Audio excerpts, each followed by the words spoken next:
നമുക്കൊരു അടിപൊളി പായസം ഉണ്ടാക്കിയാലോ? കുറഞ്ഞ ചേരുവകൾ കൊണ്ട് ഉണ്ടാക്കാൻ പറ്റുന്ന ഒരു അടിപൊളി പായസമാണ് കേട്ടോ. 3 ചേരുവകൾ മതി പായസം ഉണ്ടാക്കാൻ. അപ്പൊ നമുക്ക് ചിലപ്പോൾ വെറുതെ ഇങ്ങനെ ഇരിക്കുമ്പോൾ ഒരു പായസമൊക്കെ കുടിക്കണം തോന്നുമല്ലോ. അപ്പൊ ഉണ്ടാക്കാൻ പറ്റിയ നല്ലൊരു പായസമാണ്, നല്ല കളർഫുൾ ആയിട്ടുള്ള ഒരു പായസമാണ്. അപ്പൊ നമുക്ക് വേഗം തന്നെ വീഡിയോയിലോട്ട് പോകാം. പായസം ഉണ്ടാക്കാൻ വേണ്ടിയിട്ട് 500 ഗ്രാം ക്യാരറ്റാണ് എടുത്തിട്ടുള്ളത്. അപ്പോൾ ക്യാരറ്റിൻ്റെ സ്കിന്നെല്ലാം കളഞ്ഞിട്ട് ഇതുപോലെ വട്ടത്തിൽ കനം കുറച്ച് അരിഞ്ഞെടുത്തിട്ടുണ്ട്. ഇനി നമ്മൾ കുക്കറിലാണ് കേട്ടോ അത് വേവിക്കുന്നത്. കുക്കറിൽ വേവിക്കുകയാണെന്നുണ്ടെങ്കിൽ പെട്ടെന്ന് തന്നെ വെന്തോളും. അപ്പോൾ ഇതിലേക്ക് കുറച്ച് വെള്ളം ഒഴിച്ചു കൊടുക്കാം കേട്ടോ. അധികം വെള്ളമൊന്നും വേണ്ട, ഈ ക്യാരറ്റ് വേവാനുള്ള കുറച്ച് വെള്ളം മാത്രം ഒഴിച്ചു കൊടുത്താൽ മതി. ഇനി ഇത് അടച്ച് വെച്ചിട്ട് ഹൈ ഫ്ലെയിമിൽ 3 വിസിൽ വരുന്നത് വരെ വേവിച്ചാൽ മതി.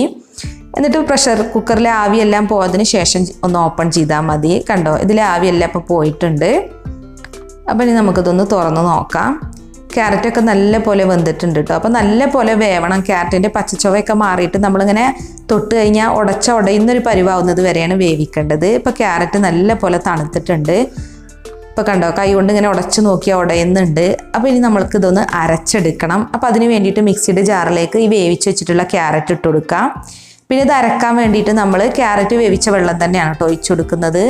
അപ്പോൾ ചൂടാറിയതിന് ശേഷം വേണം നമ്മൾ മിക്സിയുടെ ജാറിലിട്ടിട്ട് ഇത് അരച്ചെടുക്കാൻ. അപ്പോൾ നല്ല ഫൈൻ പേസ്റ്റ് ആയിട്ടൊന്ന് അരച്ചെടുക്കുക. അപ്പോൾ ക്യാരറ്റ് നല്ല പോലെ വെന്തോണ്ട് തന്നെ പെട്ടെന്ന് തന്നെ അരഞ്ഞു കിട്ടും കേട്ടോ. അപ്പോൾ കണ്ടില്ലേ, ഇത് നല്ല സ്മൂത്ത് പേസ്റ്റ് ആക്കിയിട്ട് അരച്ചെടുത്തിട്ടുണ്ട്. ഇനി നമുക്ക് പായസം ഉണ്ടാക്കി തുടങ്ങാം. അപ്പോൾ പായസം ഉണ്ടാക്കാൻ വേണ്ടിയിട്ട് ഞാനിപ്പോൾ വലിയൊരു സോസ് പാൻ ഇവിടെ വെച്ചിട്ടുണ്ട്. അതിലേക്ക് 1 ലിറ്റർ പാലാണ് കേട്ടോ ഒഴിച്ചു കൊടുക്കുന്നത്.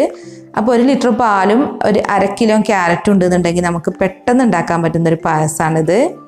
അപ്പോൾ പാല് സോസ് പാനിലേക്ക് ഒഴിച്ചിട്ടുണ്ട്. ഇനി പാല് ആദ്യം നല്ല പോലെ ഒന്ന് തിളപ്പിച്ചെടുക്കണം. അപ്പോൾ നമ്മൾ പാല് തിളപ്പിക്കുമ്പോൾ ഇടയ്ക്ക് ഇളക്കി കൊടുക്കണം കേട്ടോ, അല്ലാന്നുണ്ടെങ്കിൽ ചിലപ്പോൾ അടിയിലൊക്കെ പിടിക്കാൻ സാധ്യത ഉണ്ട്. ഇനി ഇതിലേക്ക് വേവിച്ച് വെച്ചിട്ടുള്ള ക്യാരറ്റ് ചേർക്കാം. അപ്പോൾ നമ്മൾ വേവിച്ചതിന് ശേഷം നല്ല പോലെ അരച്ചിട്ടാണ് കേട്ടോ ക്യാരറ്റ് ഇതിലേക്ക് ചേർക്കുന്നത്. ക്യാരറ്റ് പാലിലോട്ട് ചേർത്ത് കഴിയുമ്പോൾ പാലിൻ്റെ കളറ് മാറിയിട്ട് നല്ലൊരു യെല്ലോയിഷ് കളറായിട്ട് കിട്ടും. അപ്പോൾ നല്ല കളർഫുള്ളും അതേസമയം നല്ല ടേസ്റ്റും ആയിട്ടുള്ളൊരു പായസമാണ് കേട്ടോ. അപ്പോൾ നമ്മുടെ വീട്ടിൽ ഗസ്റ്റൊക്കെ വരുമ്പോൾ സെർവ് ചെയ്യാൻ പറ്റിയ നല്ലൊരു വെറൈറ്റി പായസം തന്നെയാണിത്.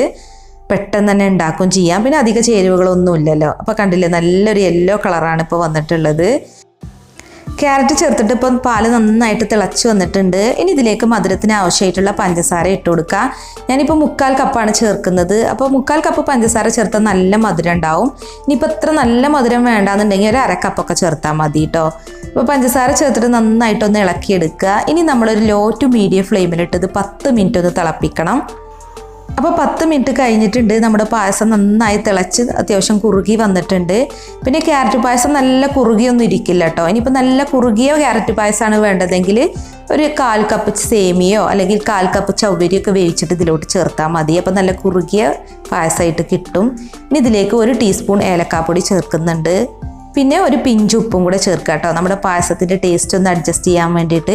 അപ്പോൾ ഞാൻ ഏലക്കയും പഞ്ചസാരയും കൂടി പൊടിച്ചതാണ് കേട്ടോ ചേർത്തിട്ടുള്ളത്. അതുകൊണ്ടാണ് 1 ടീസ്പൂണൊക്കെ. ഇനിയിപ്പോൾ ഏലക്ക ചതച്ചിട്ട് ചേർക്കുകയാണെന്നുണ്ടെങ്കിൽ 1-2 ചതച്ച് ചേർത്താലും മതി. അപ്പോൾ നമ്മുടെ പായസം ഇവിടെ റെഡി ആയിട്ടുണ്ട്. ഇനി നമുക്ക് ഫ്ലെയിം ഓഫ് ചെയ്യാം.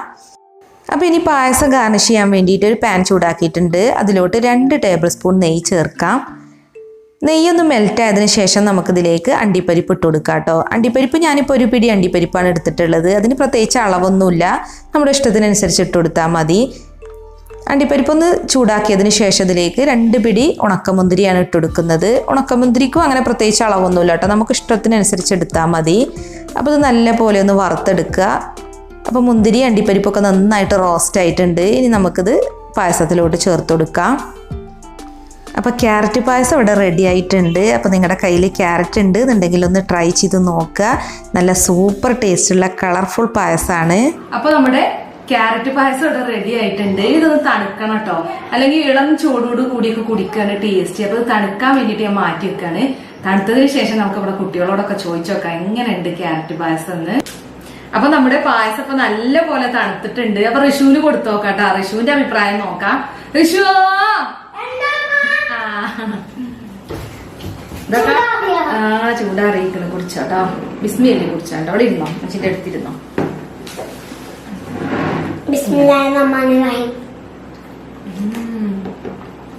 ഉള്ളി ടേസ്റ്റ് ആണ് കേട്ടോ, നല്ല രസമുണ്ട്. ക്യാരറ്റ് കൊണ്ട് ഉണ്ടാക്കിയെന്ന് പറയില്ല കേട്ടോ, കാണാൻ നല്ല ഭംഗിയുണ്ട്, കുടിക്കാൻ നല്ല ടേസ്റ്റ് ഉണ്ട്. അതേപോലെ ഒരു മൊഞ്ചത്തി പായസാണ്, ഞാൻ ടേസ്റ്റ് ഉണ്ട്. അപ്പൊ നമുക്ക് മോളൂരോട് ചോദിച്ചു നോക്കാം. മോളോ പായസം എടുക്കണ്ടേ? പിന്നെ വേണ്ടാതെ. എന്നാ വാ. ഋഷു പായസമൊക്കെ കുടിച്ചു കഴിഞ്ഞോ? ഈ വടമച്ചിന്റെ പായസം വേണമെങ്കിൽ കുടിച്ചോട്ടോ, അഞ്ഞുണ്ട് കേട്ടോ. അപ്പൊ ഋഷുവിന് നല്ല ഇഷ്ടമായിക്കണം, അതാണ് ഒരു ഗ്ലാസ് പെട്ടെന്ന് തീർത്തു. കുടിച്ചു നോക്കി നോക്കാലോ. നല്ല ടേസ്റ്റ് ഉണ്ട്. ചില സാധനങ്ങൾ കാണാനുള്ള രസം ഉണ്ടാവും, കുടിക്കാൻ രസം ഉണ്ടാവില്ല. പക്ഷെ ഇത് അങ്ങനെയല്ല കേട്ടോ, ഇത് കാണാനും രസമുണ്ട്, കുടിക്കാനും രസമുണ്ട്. ഒരു കഥ കാണാൻ രസം. അപ്പൊ നല്ല ടേസ്റ്റില് ഫുഡാണ്. അപ്പൊ തട്ടുകടയാണ്. പറഞ്ഞറിയോ, ഒരു കട, ആ കട കാണാൻ വലിയ രസമൊന്നുമില്ല, പക്ഷെ അത് ഫുഡൊക്കെ നല്ല ടേസ്റ്റ് ആണ്. അപ്പൊ ആ കടന്റെ പേരാണ് തട്ടുകട. അപ്പൊ നമ്മളെ അമ്മച്ചിന്റെ ഈ പായസം അടിപൊളി ടേസ്റ്റ് ആണ്. അപ്പൊ നിങ്ങൾ എന്തായാലും ട്രൈ ചെയ്ത് നോക്കണം. അപ്പൊ എല്ലാരും ഉണ്ടാക്കണം. നല്ല രസമുള്ളതാണ്. അപ്പൊ നമ്മളെ ഈ വീഡിയോസ് ഇത് കാലം ഇത് ഞാൻ നല്ലോണം ടേസ്റ്റ് ഉണ്ടായിരുന്നു. അപ്പൊ ഈ വീഡിയോ ഇഷ്ടപ്പെടുകയാണെങ്കിൽ ഷെയർ ചെയ്യുക, സബ്സ്ക്രൈബ് ചെയ്യുക, പിന്നെ ക്ലിക്ക് ചെയ്യുക. മറ്റൊരു കിഡിലും വീഡിയോ നമുക്ക് വീണ്ടും കാണാം. ബൈ.